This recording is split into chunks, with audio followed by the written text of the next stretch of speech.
Hello everyone, माई सेल्फ जयश्री। हम कॉम्प्लेक्स एनालिसिस पढ़ रहे थे, ठीक है। तो आज के लेक्चर में हम लोग क्या पढ़ने वाले हैं, कॉम्प्लेक्स एनालिटिक फंक्शंस के बारे में पढ़ेंगे, ठीक है। तो स्टार्ट करते हैं। एक फंक्शन एफ जेड है, उसको हम बोलते हैं कि वो एनालिटिक है किसी point z equal to z zero पे। अगर किस केस में वो एनालिटिक होगा इस पॉइंट के ऊपर, अगर एक तो वो सिंगल वैल्यूड हो, ठीक है, और ये जो जेड जीरो है इसके नेबरहुड के अंदर हर पॉइंट पे फंक्शन का डेरिवेटिव हो, ठीक है, यानी कि वो डेरिवेटिव एग्जिस्ट करता हो। तो function f z is said to be analytic at a point z equal to z zero, ठीक है, एनालिटिक बोलते हैं if it is single valued, एक तो सिंगल वैल्यूड हो, and has the derivative at every point in some neighbourhood of z zero, ठीक है।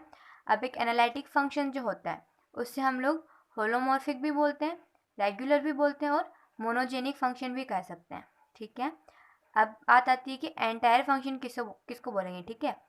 तो a function which is analytic everywhere in the given complex plane, जो हमको complex plane दे रखा है उसके अंदर हर जगह अगर कोई फंक्शन एनालिटिक है तो उस फंक्शन को हम लोग एंटायर फंक्शन बोल सकते हैं, ओके। एक एंटायर फंक्शन जो होता है वो हमेशा ही कंटिन्यूस होगा, डिफरेंशिएबल होगा और एनालिटिक होगा, but converse is not true. यानी कि अगर एनालिटिक है किसी पॉइंट के ऊपर, या मतलब इनसे हम ये नहीं बोल सकते, लेकिन अगर वो एंटायर फंक्शन है तो फिर हम श्योर है कि वो कंटिन्यूस भी होगा, डिफरेंशियल भी होगा और डिफरेंशिएबल भी होगा और एनालिटिक भी होगा, ओके। अब देखो, ये तो हमने देख लिया कि एनालिटिक क्या होता है, ठीक है, कैसे हम लोग बोलते हैं। अब ऐसा पॉइंट जहाँ पर फंक्शन डिफरेंशिएबल ना हो, या फिर हम बोले कि जहाँ पर फंक्शन एनालिटिक ना हो, उस पॉइंट को हम क्या बोलते हैं, सिंगुलर पॉइंट बोलते हैं। सिंगुलर पॉइंट के बारे में हम लोग आगे पूरा डिटेल में पढ़ेंगे, सारी सिंगुलरिटीज़, ठीक है। अभी एनालिटिक फंक्शन क्या होता है होप वो समझ में आ गया होगा आपको। इसके बाद हमको सी आर कंडीशंस देखनी, ठीक है, कॉची रीमान कंडीशंस क्या होती है, जो ये बहुत ही इंपॉर्टेंट है, तो इसको ध्यान से पढ़ना। वैसे तो ये पूरा टॉपिक ही इंपॉर्टेंट है, ठीक है, जो कुछ भी है वही करा रही हूँ मैं। Cauchy Riemann condition, C R condition. तो देखो, अगर कोई फंक्शन एफ जेड एनालिटिक है ना, तो अगर मतलब वो है तो क्या क्या होगा, एक तो ये सी आर कंडीशन को सेटिस्फाई करेगा, और दूसरा यह कि जो गिवन पॉइंट है वहाँ पर उसकी फाइनाइट वैल्यू होगी, ठीक है। कोई फंक्शन एफ जेड एनालिटिक कब होगा, एक तो वो सी आर कंडीशन को सेटिस्फाई करेगा और एक उसकी फाइनाइट वैल्यू होगी गिवन पॉइंट के ऊपर। तो सबसे पहले तो सी आर कंडीशन होती क्या है वो चीज़ हम देख लेते हैं। देखो, कोई भी कॉम्प्लेक्स फंक्शन है एफ जेड, उसको हम किस फॉर्म में देख सकते हैं, हमने इनिशियली पढ़ लिया है कि उसका रियल पार्ट होगा, उसका इमेजनरी पार्ट होगा, तो उसकी जनरल फॉर्म क्या है, यू प्लस आयोटा वी। अब उसके बाद में सी आर कंडीशन क्या होती है, देखो, इसको हम कार्टेशियन फॉर्म में भी लिख सकते हैं और इसको हम लोग पोलर फॉर्म में भी लिख सकते हैं,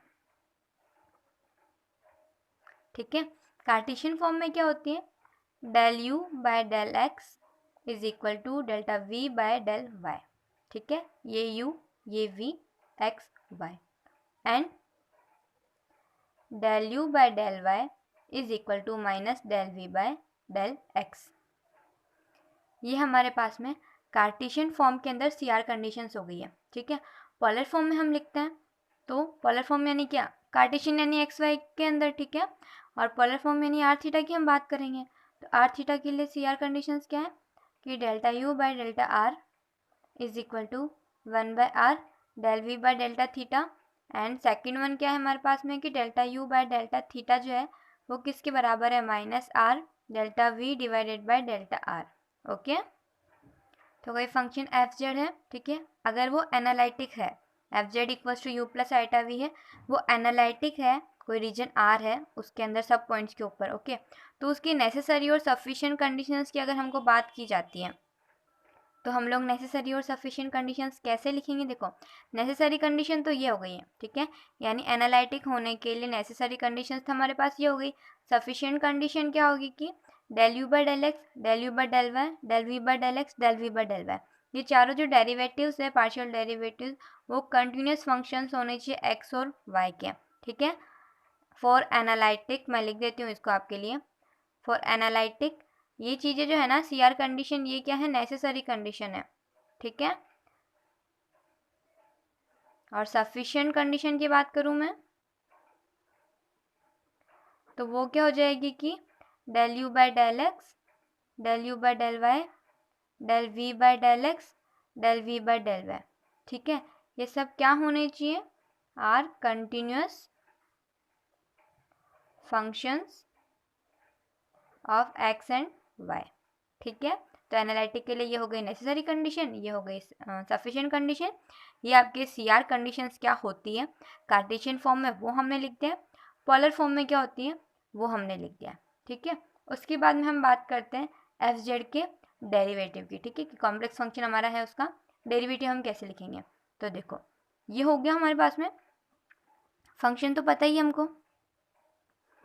अब अगर मैं उसको f(z) x के रेस्पेक्ट में डेरिवेटिव, ठीक है, लिखती हूँ तो कैसे लिखूँगी, इस पूरे का मेरे को x के रेस्पेक्ट में डेरिवेटिव लेना है ना। तो delta u by del x plus iota del v by del y, sorry x है ना, x के रेस्पेक्ट में करना है ना हमको उसको पूरे को। f(z) क्या है, f(z) का differential with respect to x, तो u का del u by del x हो गया आयोटा ऐसा कैसा, v का del v by del x हो चुका है। ठीक है, अब अगर आप इसको v की फॉर्म में लिखना चाहते हो पूरे को, या पूरे को u की फॉर्म में लिखना चाहते हो, तो वो चीज़ आप अपने हिसाब से कर सकते हो।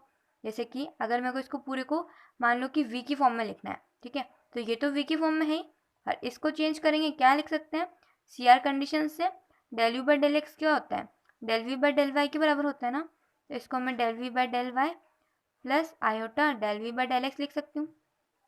और ऐसे अगर मेरे को पूरा u की फॉर्म में चाहिए तो del u by del x तो ऐसा कैसा प्लस आयोटा, अब del v by del x इसको मेरे को u की फॉर्म में चेंज करना है, तो क्या होगा माइनस का del u by del y, minus का del u by del y. ठीक है, तो इनमें से किसी भी फॉर्म के अंदर मैं इस चीज़ को लिख सकती हूँ। आई थिंक अभी समझ में आ गया होगा। इसके बाद हम कुछ एग्जाम्पल सॉल्व कर लेते हैं। ओके, ये रहे क्वेश्चन। देखो एग्जाम्पल्स करोगे ना तो उसी से आपके मैक्सिमम कंसेप्ट क्लियर होंगे, एंड ऑब्वियसली मैथ से तो मेन एग्जाम्पल्स ही करना है आपको। ठीक है, determine f(z) equals to 1/z is analytic और नॉट। ठीक है, तो ये एनालिटिक है या नहीं ये चीज़ हमको बतानी है। हमको यहाँ पर दिख रहा है क्या चीज़ है 1/z, तो z नीचे की साइड में आ रहा है, अगर z की वैल्यू 0 होती है ओके, तो क्या ये डिफाइंड रहेगा, नहीं रहेगा ऑब्वियसली। ठीक है, तो उस केस के अंदर ये डिफाइंड ही नहीं रहेगा तो ये एनालिटिक नहीं होगा। तो हम ये बोल सकते हैं कि at z equals to 0 it's not defined. इसका मतलब क्या हुआ कि ये एनालिटिक नहीं है। ओके, तो इसमें हमको देख के डायरेक्ट पता पड़ गया, क्योंकि अगर डिफाइन ही नहीं है तो एनालिटिक नहीं होगा। ठीक है, उसके बाद है check whether f(z) equals to sine z is analytic और नॉट। अभी जो f(z) equals to sine z है ये एनालिटिक है या नहीं है, वो चीज़ हमको कैलकुलेट करनी है। तो f(z) कितना है हमारे पास में, साइन z है। ओके, अब देखिए हमको इसको पूरे को किस फॉर्म में लिखना है, एक्स और वाई की फॉर्म में लिखना होगा ना, तभी हम लोग इसका डेरिवेट वगैरह मतलब जो सब करना है कर पाएंगे। तो साइन कॉम्प्लेक्स नंबर जेड को हम क्या लिखते हैं एक्स प्लस आयोटा वाई लिखते हैं। ठीक है, तो यहाँ पर sine x plus iota y लिख सकती हूँ मैं। अब इसको आगे अगर मैं और सॉल्व करती हूँ, क्योंकि मेरे को क्या चाहिए कि रियल पार्ट और इमेजनरी पार्ट अलग अलग चाहिए मुझे पूरा। ठीक है, तो इसको सॉल्व कर लेते हैं हम लोग। साइन ए प्लस बी क्या होता है, साइन ए कोस बी प्लस कोस ए साइन बी। ठीक है, तो साइन ए कोस बी प्लस कोस ए साइन बी। ठीक है, अब हमारे पास में जो आयोटा वाला है तो हमको इसको डिफरेंशियल वगैरह करना आगे, तो हमको इसको चेंज किस में करना पड़ेगा, हाइपरबोलिक में चेंज कर सकते हैं हम। ठीक है, ये रिलेशंस जो है वो अगर आपने प्रीवियस लेक्चर नहीं देखा है ना तो वो देखिए, उसमें मैंने पूरे रिलेशंस बता रखे हैं कि क्या होता है। देखो कोस आयोटा वाई जो है ना उसको हम क्या लिख सकते हैं, कोस हाइपरबोलिक वाई लिख सकते हैं। ओके, और जो साइन आयोटा वाई है उसको हम लोग आयोटा साइन हाइपरबोलिक वाई लिख सकते हैं। तो हम ये चीज़ यहाँ पर यूज ले लेते हैं, क्या हो जाएगा हमारे पास में sine x cos hyperbolic y, और यहाँ पर आयोटा भी बाहर आएगा तो plus iota cos hyperbolic cos x है ना, सिंपल कोस एक्स है, और साइन आयोटा वाई का आयोटा साइन हाइपरबोलिक हुआ था, आयोटा बाहर आ गया तो साइन हाइपरबोलिक वाई। ठीक है, तो ये पूरा हमारे पास में बन गया। ये पूरा क्या है रियल पार्ट है, ये क्या है इमेजनरी पार्ट है, यानी इसको मैं यू ले लेती हूँ उसको मैं वी ले लेती हूँ। अब मुझे सिर्फ यहाँ पर CR कंडीशंस लगा के चेक करना है कि एनालिटिक है या नहीं है। ओके, तो क्योंकि हमको पता है साइन वगैरह आ रहा है इसके अंदर। ठीक है, तो अब कर लेते सॉल्व। देखो चार चीज़ें निकालनी, del u by del x first निकालते हैं, तो क्या होगा इसको एक्स के रेस्पेक्ट में डिफ्रेंशिएट करो, साइन का डिफरेंशियल क्या कोस, तो कोस एक्स और कोस हाइपरबोलिक वाई एक्स के साथ हो गया। अब हम लोग del u by del y निकाल लेते हैं, वाई के साथ करेंगे तो साइन एक्स ऐसा कैसा, और कोस हाइपरबोलिक वाई इसका क्या हो जाएगा साइन हाइपरबोलिक वाई हो जाएगा। ओके, ऐसे ही वी के लिए निकाल लेते हैं। Del v by del x किसके बराबर होगा, कॉस एक्स का डिफरेंशियल माइनस साइन एक्स, तो minus sine x sine hyperbolic y, और del v by del y, तो कॉस एक्स तो ऐसा का ऐसा, और साइन हाइपरबोलिक वाई का क्या हो जाएगा, कोस हाइपरबोलिक वाई। ठीक है, इसमें ध्यान रखना हाइपरबोलिक होता है ना, तो जब हम डेरिवेट लेते हैं साइन का कोस, कोस का साइन, नेगेटिव साइन नहीं आता है। ओके, कंफ्यूज नहीं हो जाना इन क्वेश्चन को करते टाइम। तो बस ये सब निकाल दिए। सी आर कंडीशन क्या होती है कि delta u by delta x जो होता है और del v by del y के बराबर होता है। तो ये रहा हमारा del u by del x, ये रहा हमारा del v by del y, ये दोनों देखो बराबर है ना। इसका मतलब कि ये कंडीशन सेटिस्फाई हो गई। अगली कंडीशन क्या होती है कि delta u by delta y जो है वो माइनस का del v by del x के बराबर होता है। तो ये delta u by delta y और ये del v by del x, दोनों में क्या है, ऑब्वियसली सेम चीज़ें, नेगेटिव साइन आ रहा है, तो ये रिलेशन भी हमारा सेटिस्फाई हो गया, यानी दोनों कंडीशन सेटिस्फाई हो रही है। तो हम बोलेंगे सी आर कंडीशन हमारी सेटिस्फाई हो रही है, तो ये फंक्शन एनालिटिक है। क्या है ये फंक्शन, एनालिटिक है। ओके, नेक्स्ट क्वेश्चन देखो। Is this function analytic, if yes find its derivative. ये जो फंक्शन हमको दे रखा है, क्या ये एनालिटिक है, अगर है तो डेरिवेटिव निकालो। ओके, तो देखो फंक्शन हमारे पास में क्या है, f z e to the power x. Okay, इसको करने के ना हमारे पास में दो तरीके हैं, एक तो शॉर्ट है, एक लेंथी है। तो पहले जो लेंथी वाला है वो बताऊंगी मैं, ठीक है। ई टू पावर एक्स और फिर आगे ये हमारे पास में पूरा क्या, कोस वाई प्लस आयोटा ए की पावर एक्स साइन वाई। ये चीज़ क्या बन गई, u, ये चीज़ क्या बन गई हमारे पास में, v। ठीक है, तो लेंथी मतलब तो वही कि पूरा करो आप, del u by del x निकालो, कितना आ रहा है, e की पावर x तो ऐसा कैसा और cos y, और del v by del y निकाल लो। ठीक है, वो कितना आ रहा है, e पावर x तो ऐसा कैसा और साइन y का cos y, तो ये दोनों बराबर है, तो एक कंडीशन तो सेटिस्फाई हो गई। मैंने डायरेक्ट जो बराबर है वही चीज़ें निकाली है ना, del u by del x और del v by del y. अब ये वाली कंडीशन चेक करते हैं, तो delta u by delta y वो कितना होगा, e की पावर एक्स ऐसा कैसा, कोस वाई का माइनस साइन वाई, और इधर del v by del x निकालते हैं, तो e की पावर एक्स और साइन वाई। तो यहाँ पर बस एक माइनस का डिफरेंस है जो कि हमारे फॉर्मूले में होता है। ठीक है, इसका मतलब कि ये वाली कंडीशन भी सेटिस्फाई हो रही है। तो दोनों कंडीशन सेटिस्फाई हो रही है, इसका मतलब कि एनालिटिक है क्या, तो हाँ एनालिटिक है तो इसका डेरिवेटिव निकालना है। तो डेरिवेटिव कैसे निकालेंगे इसका, एफ जेड हमारे पास में है, एफ डैश जेड क्या होगा, हम इससे एक्स के रेस्पेक्ट में इसको डिफ्रेंशिएट करते हैं ना, तो ई की पावर एक्स है ना, तो उसका कुछ फ़र्क पड़ेगा नहीं, वापस वो की वही पूरी चीज़ आ जाएगी, यानी एक्स के साथ में डेरिवेट करती हूँ अगर मैं इसको, तो ई की power x cos y plus iota ए की पावर एक्स और साइन वाई। इसका मतलब ये एफ जेड के बराबर ही आ गया। एक तो ये तरीका है। दूसरा जो तरीका होता है वो होता है कि आपको जेड की अगर इंटीग्रल पावर्स बन रही, यानी जो आपको अपना फंक्शन दे रखा है ना, अगर उस फंक्शन के अंदर जेड बन रहा है और वो जेड जो है वो पॉजिटिव इंटीग्रल फॉर्म के अंदर है, मतलब उसकी पावर जो है वो पॉजिटिव इंटीजर है, तो हम बोलते हैं कि फंक्शन एनालिटिक होता है। क्या होना चाहिए, वो जो फंक्शन दिया हुआ है ना उसमें जेड बनना चाहिए और जेड की कोई पॉजिटिव इंटीजर पावर होनी चाहिए। ओके, तो उस केस के अंदर हम बोलेंगे क्यों एनालिटिक है। ये जो तरीका है इसको सॉल्व करके मैं नोट लिखवा के एक बार करा दूंगी। जैसे कि इसको लिखे ना, तो देखो एफ जेड मेरे पास में क्या है, ये पूरी चीज़ थी, cos y plus iota sine y को हम क्या लिख सकते हैं, एक्सपोनेंशियल की फॉर्म में लिखेंगे तो e to power iota y लिख सकती हूँ, तो e की power x e to power iota y, यानी e की power x plus iota y हो गया e की पावर z। ठीक है, अब e टू पावर z का एक्सपांशन कैसा होता है, 1 plus Z square by 2 and so on. ठीक है ना, इसका मतलब यहाँ पर क्या होगा कि पॉजिटिव पावर्स आ रही है और z बन रहा है, z ही बनना चाहिए, z बार भी अलाउड नहीं है हमको।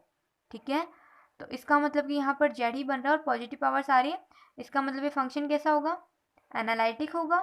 और इसका डिफरेंशियल करें एफ डैश जेड क्या होगा, ई की पावर जेड का, तो वापस ई की पावर जेड ही बन जाएगा, यानी एफ जेड बन गया। ओके, तो आई थिंक समझ में आ गया होगा अभी आपको। ये क्वेश्चन देखो, if f x y equals to, आपको क्वेश्चन की प्रैक्टिस अच्छे से करनी है ना, मैं भी करवा रही हूँ, उसके अलावा और भी मतलब खुद करे तो भी बहुत अच्छा है। देखो if f x y equals to this, ये पूरा फंक्शन दे दिया आपको। ठीक है, is a complex analytic function then find value of a. अगर ये कॉम्प्लेक्स एनालिटिक फंक्शन है तो हमको ए की वैल्यू निकालनी है। क्या करें, ऑब्वियसली सी आर कंडीशंस लगा देते हैं। ठीक है, तो यू कितना है, ये जो पूरा पार्ट है ना हमारे पास में रियल पार्ट, वो तो क्या हो गया यू, और ये जो इमेजनरी पार्ट है, ठीक है, इसको मान लो ये पूरा हमारे पास में हो गया वी। यू हमको कितना दे रखा है, ये चीज़ इसको मैं लिख देती हूँ।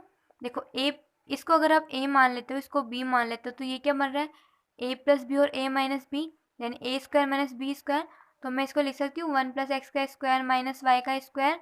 ओके, और इसके आगे वाला पार्ट क्या है, plus a x square minus y square -1। ये पूरा हो गया u, और v भी एक बार लिख ही देते हैं, 2y 1 माइनस एक्स माइनस ए एक्स। ठीक है, तो या फिर इसको यूँ भी लिख सकते हो, 2y 1 minus 1 plus A multiplied by x. Okay, अब हमको डायरेक्ट बोल दिया कि कॉम्प्लेक्स एनालिटिक फंक्शन है, CR कंडीशंस लगानी है, तो निकाल देते हैं ये सारी चीज़ें। एक तो delta u by delta x हो जाएगा, ये हो गया 1 + एक्स स्क्वायर का तो ट्वाइस ऑफ 1 + एक्स। ठीक है, और प्लस ये एक्स का तो 0, ये प्लस एक्स स्क्वायर का प्लस 2ax। ठीक है, इसको पूरा सॉल्व करना चाहो तो 2 + 2x + 2ax लिख दो। ओके, सारे अपने को तो निकालना है एक बार डेरिवेटिव्स, ताकि हम लोग कंडीशंस अप्लाई कर सकें। तो ये चीज़ हो गई। अब उसके बाद में v है, तो इसके लिए निकाल देते हैं del u by del x किसके बराबर होगा, CR कंडीशन के according del u by del x होगा del v by del y के बराबर। तो del v by del y अगर मुझे निकालना है तो क्या होगा, अब ऑब्वियसली ये जो y है उसका हो जाएगा, बाकी पूरी चीज़ तो वो के वही आ जाएगी मेरे पास में। ओके, तो हो गया twice of 1 minus x minus A x, यानी किसके बराबर होगा, 2 माइनस 2x माइनस का 2ax। तो CR कंडीशन का अकॉर्डिंग ये दोनों चीज़ें बराबर है, तो इन दोनों को मेरे को इक्वेट करना पड़ेगा। तो यहाँ पे लिख दूँ 2 + 2x + 2ax equals to what, 2 minus 2x minus 2ax। 2 से 2 तो कैंसिल कर देती हूँ, और फिर ऑब्वियसली इन सब में ही 2 आ रहा है ना, तो सबका ही 2 कैंसिल हो जाएगा, इस तरीके से आप देख लीजिए। ठीक है, तो इधर वापस ये 1 बचा, और इधर भी 1 था, तो वो 1 से 1 भी कैंसिल मान लीजिए, उधर जगह माइनस हो गया। तो कुल मिला के आप जब इसको सॉल्व करते हो तो हमारे पास में क्या बनता है कि x + ax equals to -x minus ax। तो इधर आएगा 2x equals to 2ax, total लिख रही हूँ मैं तो। ठीक है, तो वो किसके बराबर होगा अब, कि हम लोग देख सकते हैं 2 से 2 कैंसिल, x कैंसिल, और यहाँ पर एक में माइनस आएगा ना, तो वो हो जाएगा a इक्वल्स टू -1। ठीक है, जैसे कि इसको इधर भेजा, इसको उधर भेजा, तो यहाँ पर पॉजिटिव 2x, ये उधर गया नेगेटिव -2x, a की वैल्यू आ गई -1। यानी इसमें हमको एनालिटिक फंक्शन दे रखा था, सिंपल से CR कंडीशन लगा के हमको a की वैल्यू कैलकुलेट करनी थी।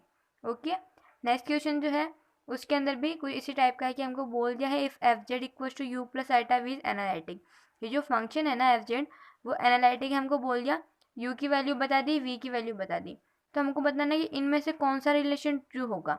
यहाँ पर अल्फ़ा बीटा गामा 3 चीज़ें हैं। ओके, और यहाँ पर अल्फ़ा बीटा गामा हमको इसमें v में दे रखा है, तो CR कंडीशन लगा के ही हम ये चीज़ कैलकुलेट कर सकते हैं। तो पहले डेरिवेटिव निकाल देते हैं। Delta u by delta x क्या होगा, डायरेक्ट कर दो ना x से केवल, तो 2 1 माइनस वाई, यानी और लिखना चाहो तो 2 माइनस 2y लिख देना। फिर delta u by delta y, वो कितना होगा, यहाँ पर ये जो कांस्टेंट हो गई, इधर से क्या बचेगा -2x। ठीक है, delta v by delta x, तो यहाँ से 2 अल्फ़ा एक्स, और delta v by delta y लिखूँ तो बीटा + 2 गामा वाई। ठीक है, तो यहाँ पर देखो कंडीशंस क्या होती है कि delta u by del x जो है वो delta v by del y के बराबर होगा। इसका मतलब इन दोनों को इक्वेट करना है मेरे को, तो 2 minus 2y equals to beta + 2 gamma Y.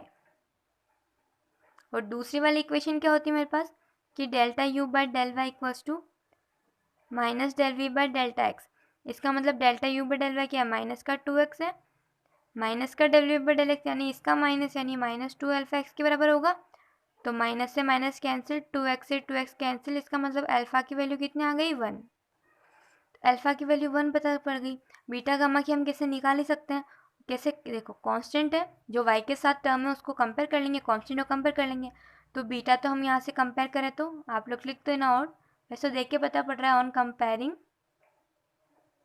Beta कितना हो गया 2, और गामा कितना होगा -2y equals to 2 gamma Y. तो 2 और ये y कैंसिल होकर गामा की वैल्यू यहाँ से दिख रही है हमको -1 होगी, तो ही ये चीज़ें बराबर हो पाएगी। ठीक है, तो y का कॉफिशिएंट और कांस्टेंट कंपेयर करके बीटा ये हो गया, गामा ये हो गया।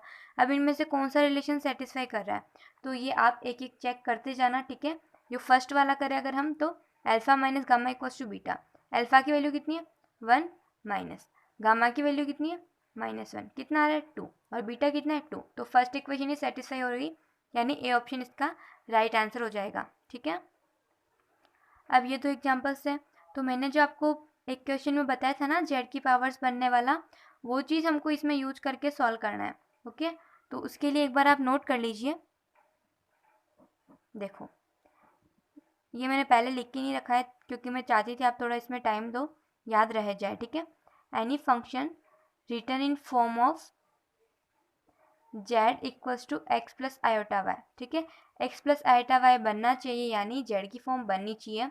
और मैंने क्या बोला, जेड बार नहीं होना चाहिए, यानी ऐसा नहीं कि जेड बार क्या होता है एक्स माइनस आयोटा वाई ना, ऐसा नहीं हो कि आप इस फॉर्म में लेके आ जाओ। ओके, तो not in term of z bar, एक तो क्या जेड बनना चाहिए एंड हैविंग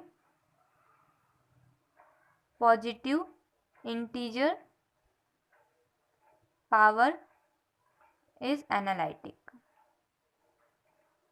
ठीक है, क्या चीज़ है, जेड बनना चाहिए और उसकी पॉजिटिव इंटीजर पावर ही हो सकती है, फ्रैक्शन में पावर नहीं हो सकती। ठीक है, और लिख दो क्लियरली फ्रैक्शन नहीं।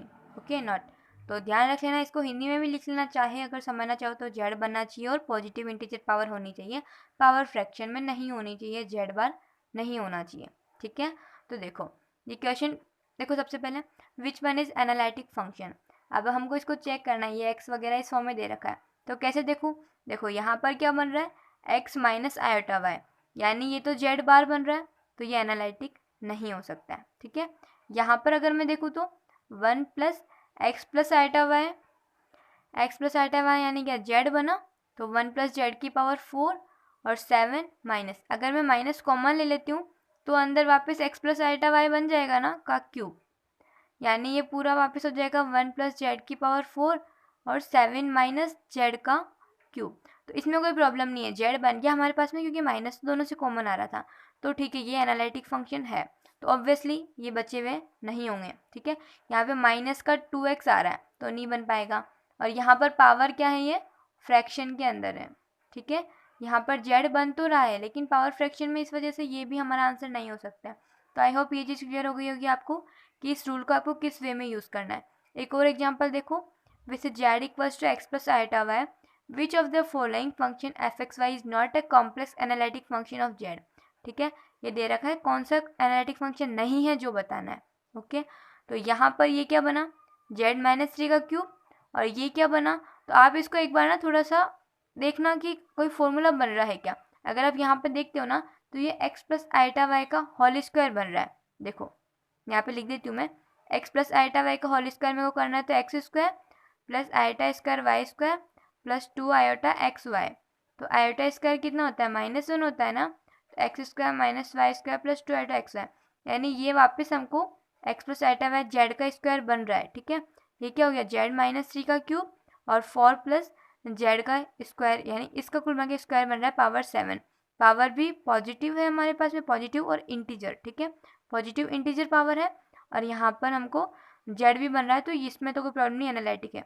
इसका अगर आप देखते हो तो x plus iota y z बन गया power 7, 1 minus x minus iota y, minus common लोगे तो अंदर क्या बचेगा एक्स प्लस आयोटा वाई, और यानी जेड बन गया, और पावर भी 3 है तो कोई प्रॉब्लम नहीं है। इसको देखो, अभी मैंने ये चीज़ बताई आपको, क्या चीज़, ये पूरा क्या बन रहा है हमारे पास में एक्स प्लस आयोटा वाई का स्क्वायर, यानी जेड बन रहा है ना, कोई प्रॉब्लम नहीं, पावर भी हमारे पास में पॉजिटिव भी है और इंटीजर भी है। इसको देखते हैं, minus x plus iota y है, तो या तो दोनों माइनस होते तो हम माइनस कॉमन ले लेते हैं, या दोनों प्लस होते तो हम जेड लिख देते हैं, पर यहाँ पर एक माइनस एक प्लस हो गया, यानी ये तो हमारे पास में जेड नहीं बन रहा है यहाँ पर, तो ये चीज़ इसलिए हमारे पास में गलत हो जाएगी। ठीक है, तो ये एनालिटिक नहीं है, और हमसे क्वेश्चन में क्या पूछा है कि कौन सा एनालिटिक नहीं है, तो ये राइट आंसर हो जाएगा, ये एनालिटिक नहीं है। ओके, तो ये पूरा लेक्चर था कॉम्प्लेक्स एनालिटिक फंक्शन के ऊपर, क्या होते हैं सीआर कंडीशंस क्या होती हैं। आई थिंक अब आपको पूरा समझ में आ गया होगा। ठीक है, तो अगली क्लास जो होगी उसके अंदर हम हार्मोनिक फंक्शन क्या होता है, हार्मोनिक कॉन्जुगेट फंक्शन मतलब किसको बोलते हैं, और अगर एक दे रखा हो तो यू दे रखा हो तो वी कैसे निकालते हैं, वो सारी कैलकुलेशन देखेंगे। ठीक है, तो आज जो भी पढ़ा है उसको अच्छे से पढ़ना, रिवाइज करना और क्वेश्चन की प्रैक्टिस अच्छे से करना। ठीक है, थैंक यू, बाय बाय।